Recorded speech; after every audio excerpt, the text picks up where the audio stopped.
Real quick before we touch on our final topic of the night, Kyle, why do you guys just concuss quarterbacks in playoff games? They're both were dirty hits. No, I want to know, like, what is the coaching around that? Because it's absurd that happened twice and they were both dirty hits. Jamal came out and said that he was never mean to injure the guy. He was leaning with the shoulder for the hit and ended up hitting his head. Yeah, I mean, Clowney said the same thing. That's coaching. Well, you should know when to dive. The Clowney thing, like, I don't know what to tell you about that. Like, I guess he did dive like late, and it was helmet to helmet, right? That's how he got the concussion. I take it. He shoved Wentz's helmet into the ground. That one honestly I can't explain, but the Jamal one I don't think was intentional by any means. I don't think either were intentional, but that is a coaching thing, I think. But I was just curious what your thoughts were. Well, what I'm curious about with the Seahawks is how come through the first, so I saw a little stat from PFF, who we like to use here every once in a while. Through the first 8 weeks, Russell Wilson was the number one quarterback.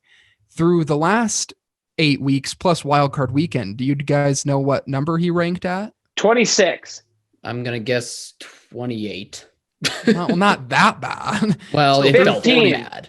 19. That's pretty bad. What's going on? It's still bad. Dude, you fired old Schottenheimer. I am kind of glad we fired Schottenheimer. I mean, kinda. You've been rooting for it all year. Yeah, because God, I just don't know. I don't. Here's the problem. I don't know if the sudden change in the offense was a Pete mantra thing or a shoddy thing or both. I think it's more of a Pete thing. Like, he was getting tired of all the turnovers that Russ was having, and he told Shoddy, like, okay, no more. Let's dial it back, which is fine. Like, we don't need like deep throws and big plays all the time. Like, that's not what an offense only needs to have. But I don't know what happened. Like, something.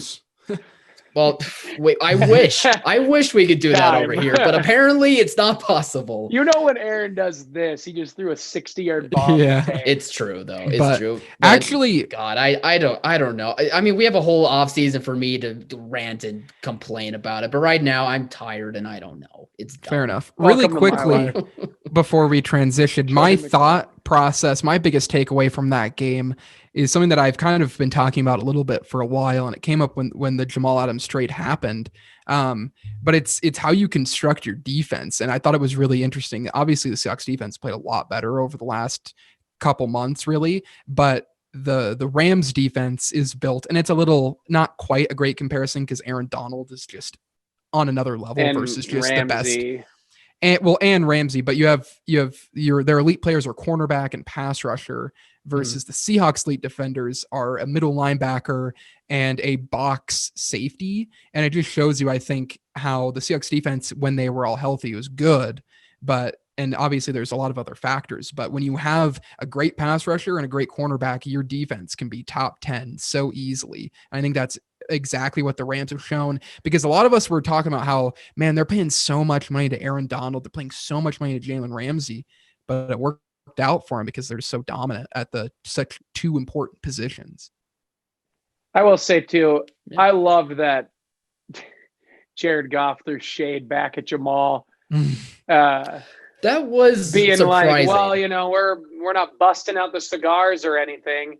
Like, that just shows that the Hawks got way under good boy Goff's skin, and the Rams skin pretty hard. That was what I was going to bring up, because I've never seen Goff act that way. Like, Goff is usually like very composed and chill, and he's like, yeah, we're winning games, and then we lose games, and I throw touchdowns, and, you know, like, he's very blank space, neutral, whatever the saying is. But this time though, like, after that, I was like, okay, Goff, like, there's some fire in you. I appreciate that. I think part of it is his backup quarterback who was supposed to start got knocked out and had to go to the hospital after a dirty hit.